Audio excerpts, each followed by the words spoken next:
Boa noite a todos, eu sou o professor Leonardo Vieira, essa é a disciplina de Engenharia para Aquicultura do curso técnico do curso de Engenharia de Pesca do Instituto Federal de Mato Grosso do Sul, e hoje nós vamos falar um pouquinho sobre sistemas de abastecimento, dentro do que tratamos nas outras aulas em que falamos de estruturas hidráulicas, tá? Eu tenho uma apresentação aqui para vocês que foi cedida aí, o professor Odair Dimmer me cedeu essa apresentação, eu fiz alguns ajustes, mudei algumas características e vamos trabalhar ela na aula de hoje, tá?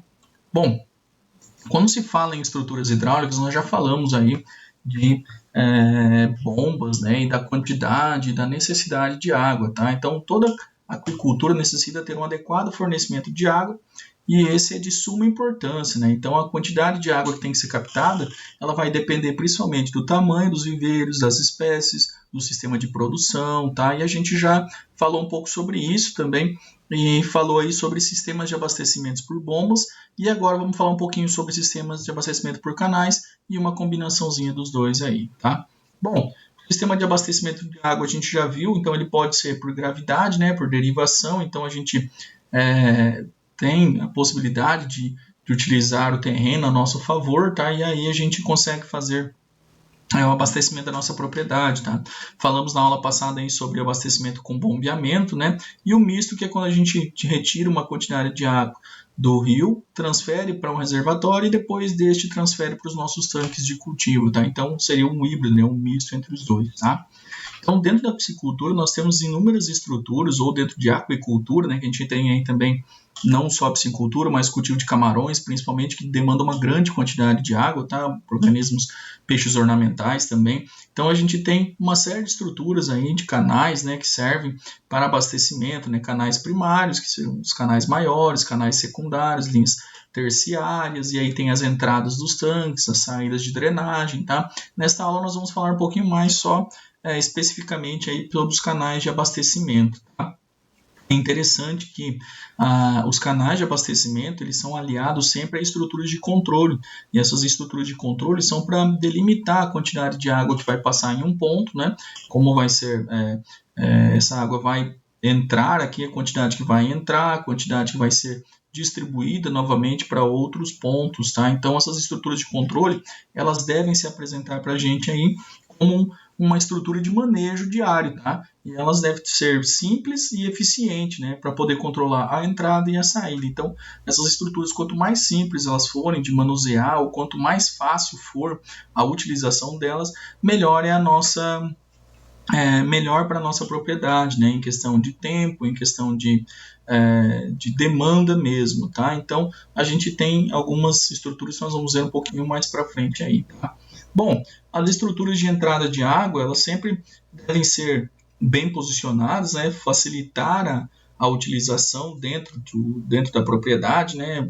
No caso aqui a gente tem uma imagem bacana que seria um reservatório e utilizar a gravidade, então fazer as entradas de água aí de um certo ponto, né, e fazer a retirada da água também por um outro ponto, tá? Então a gente tem sempre essa preocupação aí dentro da piscicultura moderna ou da aquicultura moderna de utilizar a nossa água de forma racional, tá? E também preservar e pensar na nossa produção, tá? Então a gente utiliza aí na maioria dos viveiros aí uma estrutura de entrada tubos de PVC, a grande maioria, tá? Com exceção de alguns, com cerca de 10, 15 centímetros de diâmetro, com uma questão de controle, né? Um cesto de peneira aí para poder evitar a entrada principalmente de predadores, né? E também de organismos não desejáveis, aí, competidores, né? Dentre outras situações, tá?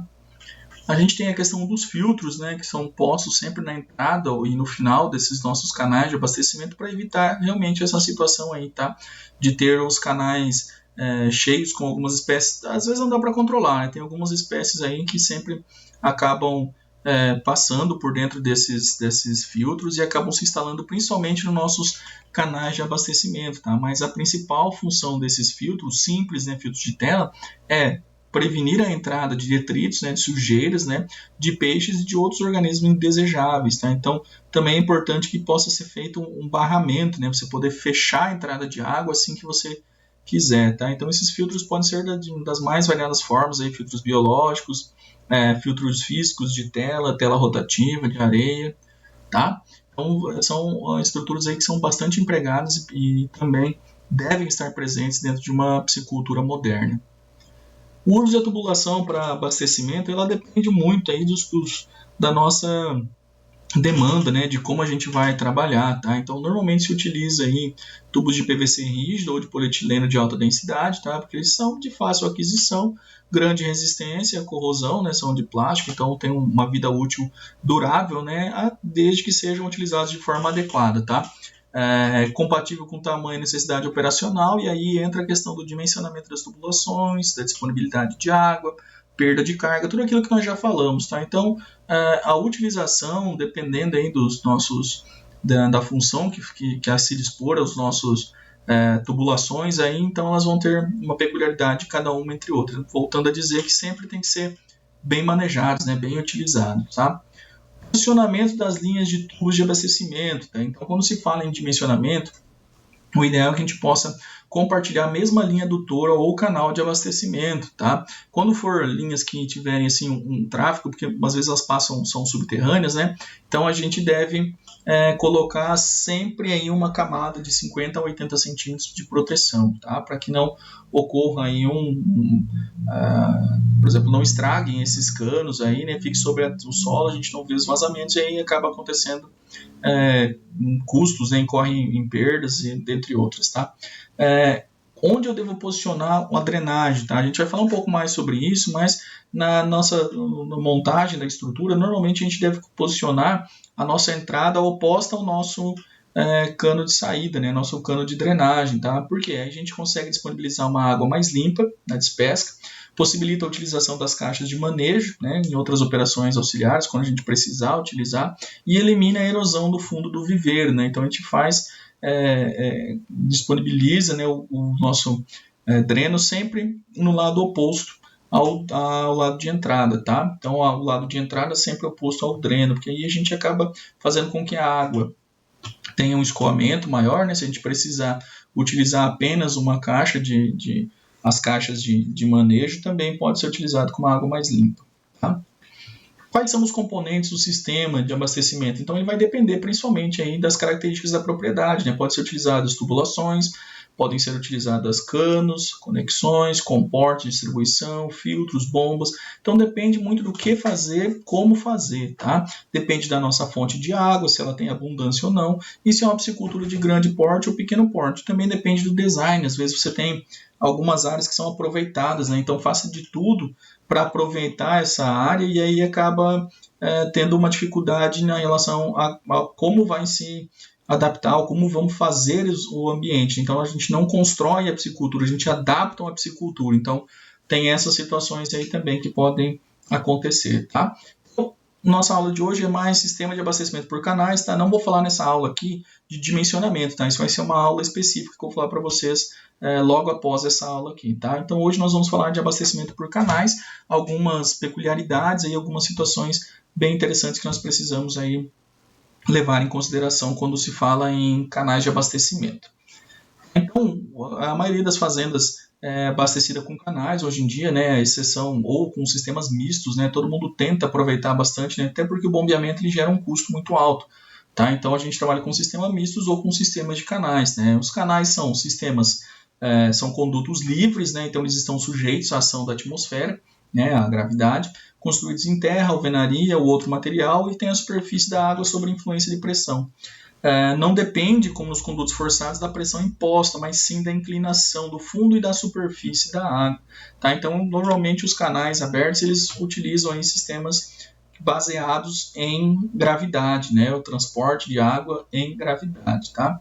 Qual é a constituição de um canal? Então nós temos aí a altura real ou a altura de construção terra, que são os canais mais comuns, tá? A utilização de canais trapezoidais, tá? Em forma de trapézio. Então nós temos a base ou soleira, né? A boca, tá? Temos a altura real da construção, a lâmina vertente, ou seja, a quantidade efetiva do nosso canal que tem água, né? Então essa quantidade efetiva aí, tá? E aí a gente tem sempre a questão da construção, vai depender do solo que a gente estiver trabalhando e também se o nosso canal ele é revestido ou não, nós vamos trabalhar aí com essa configuração de talude, né? Vai ser mais inclinado ou menos inclinado, aí dependendo basicamente da composição do solo e também da composição do nosso canal de abastecimento nesse caso aqui, tá? Bom, para um adequado abastecimento, eles devem cumprir alguns requisitos, né? Permitir o controle total sobre o volume de água a ser captado, então a gente tem que ter o controle, né? Senão a gente não consegue programar nossa produção, nossas atividades, tá? Então a captação da água deve ser a favor da corrente, né? Não contra a corrente. Captar água abaixo do nível mínimo, tá? Pensando na estiagem, então a gente sempre tem que levar em consideração a questão dos estudos, né? Em função da implantação de uma propriedade, então levar em consideração que nós temos aí algumas regiões do Brasil que acabam sofrendo com problemas de estiagem, né, e ficam alguns rios de captação acabam sendo secos, então pensar nisso, né, nesse dimensionamento adequado, colocar um sistema de proteção, né, telas, a gente já falou aí sobre isso principalmente, e a água do canal deve ficar acima da cota máxima do viveiro, né, porque se ela ficar abaixo, ela não vai servir de abastecimento, tá? Então, nos viveiros por gravidade, nós temos que observar que essa água flui pela gravidade, né, então ela tem que ter uma certa inclinação, tá? A superfície da água ela fica horizontal sempre, né, por conta da gravidade. O fundo da lagoa acima de uma colheita aquática, né, então também é interessante pensar nisso aqui, tá? Então a parte inferior da entrada principal de água abaixo da fonte de água, porque aí a gente vai utilizar a gravidade, né, para fazer essa situação aqui, tá? O fundo do canal de alimentação, ele sempre tem que estar acima do nível máximo da água de lagoa, sempre, né, acima do nível máximo. A entrada da lagoa tem que ser igual ou acima do nível máximo de água da lagoa, né, entrada, então tem que ser igual ou acima, porque se ela ficar abaixo, a gente pode ter reverso, né, e a água não vai fluir para dentro, tá? E a saída de água também tem que ser no ponto mais baixo do tanque, sempre, tá? E o fim da saída na lagoa também acima da água do dreno, tá? Para que a gente consiga ter utilização através de gravidade, tá, ok? Então, algumas observações aí que nós temos que ter em relação a isso, tá?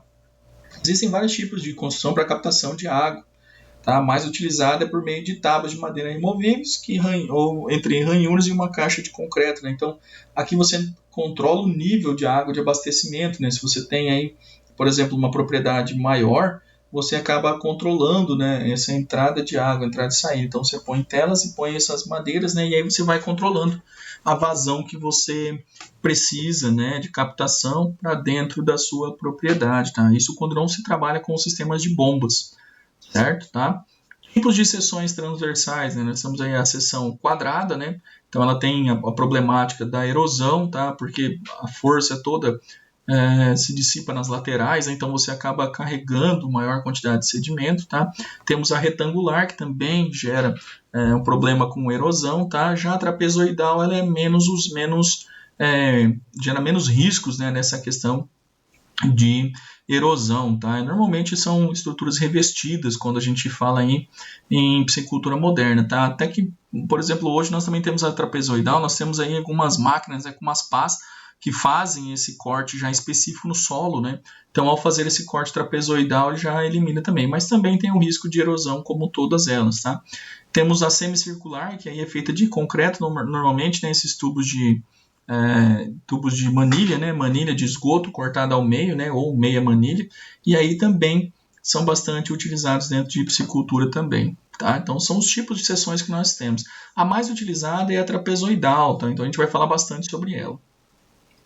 Bom, a ação da água também dentro dos canais, então por isso a gente tem algumas características aí da velocidade média, né, que a gente tem para evitar o processo de erosão, tá? Quando a gente fala em terrenos muito arenosos, aí nós temos uma velocidade média um pouco maior, tá? Quando fala em concreto, aí sim nós podemos ter grandes velocidades, né? Cascalho grosso, pissarra. Então, o tipo de estrutura que nós estamos falando, ela também vai influenciar na velocidade máxima que nós vamos ter, tá? Então, é importante pensar nisso na hora do dimensionamento, porque senão a gente pode ter dimensionar um tanque muito bem e em pouco tempo ele gerar desgaste e já não atender mais aquelas necessidades que nós havíamos previsto inicialmente, tá?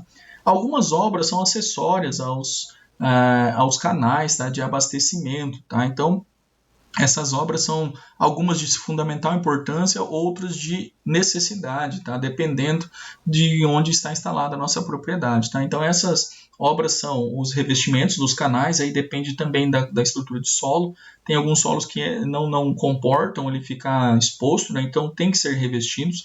Os saltos, tá? Que servem principalmente para diminuição de energia, né? De perda e também em alguns casos oxigenação em parte da água.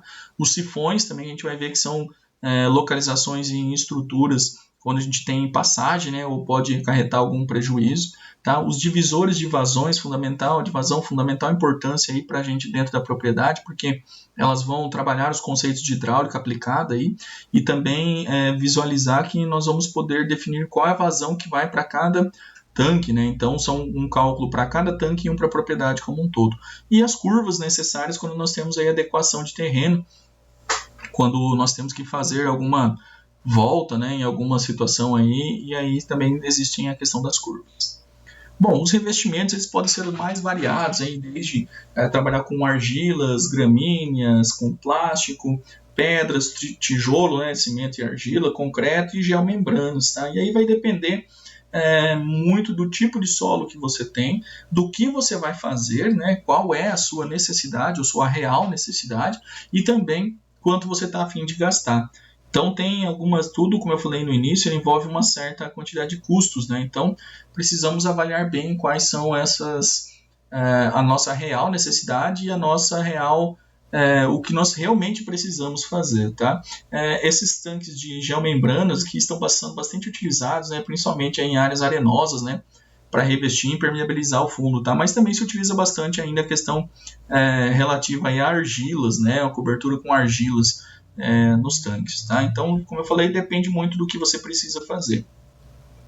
Os saltos hidráulicos, eles são obras que são destinadas à passagem, né, de uma cota maior para uma cota menor, e aí você faz isso para diminuir o custo com movimentação de terra e também contribuir com a diminuição da erosão, né, de forma que você diminui a velocidade nesse salto, né. Normalmente, quando você constrói um salto, você faz uma caixa de contenção embaixo, então essa caixa dissipa essa energia, normalmente de concreto ou pedras, né, dissipa a energia e aí esse canal volta a correr normalmente, tá? E você também economiza a questão de retirada de terra, né, nos pontos, né, ou elevação de terra em alguns pontos, porque aí você aumenta a velocidade também e pode acabar gerando principalmente problemas aí com erosão no final, né, no decorrer da utilização da sua propriedade, tá? Então é sempre bastante recomendado que a cada 40 centímetros de diferença de cota no terreno, né, cada 40 centímetros de desnível que você tenha, é ideal que se construa aí em alvenaria de pedra tijolo aí um salto hidráulico.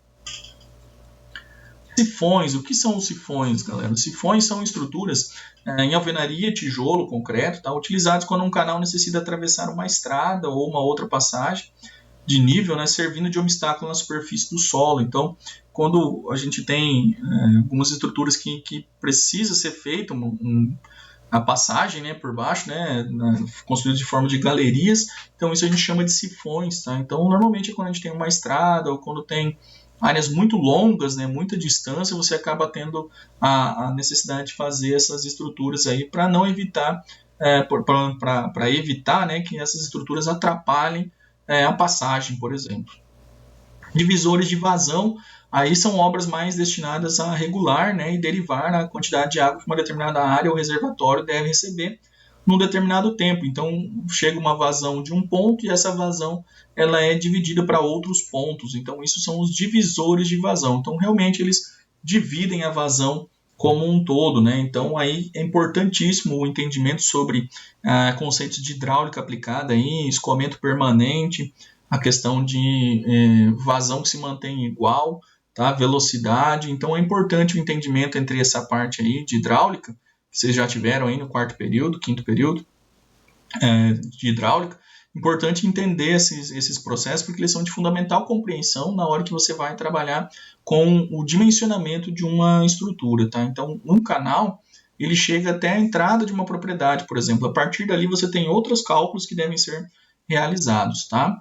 E as curvas, as curvas são de fundamental importância quando a gente trabalha e também são problemas, né? Porque as curvas você vai mudar a direção do canal, e se você não tomar cuidado com fazer, por exemplo, igual aqui uma proteção com pedras, né, tábuas em alguns casos são utilizados aí, você não fazer esse revestimento aqui, você acaba gerando uma erosão, né? Então a água vem com uma força maior aqui, e se essa força ela não escolhe para onde vai, então a água vai bater aqui nesse canto para depois vir para cá, e aí você gera um problema aqui de retirada de sedimento aqui, e esse sedimento acaba indo para dentro da nossa piscicultura, e aí pode gerar problemas aí de quantidade de deposição, tem que fazer a limpeza dos tanques com menor quantidade de tempo, das telas, dos canais de abastecimento e tudo mais, certo?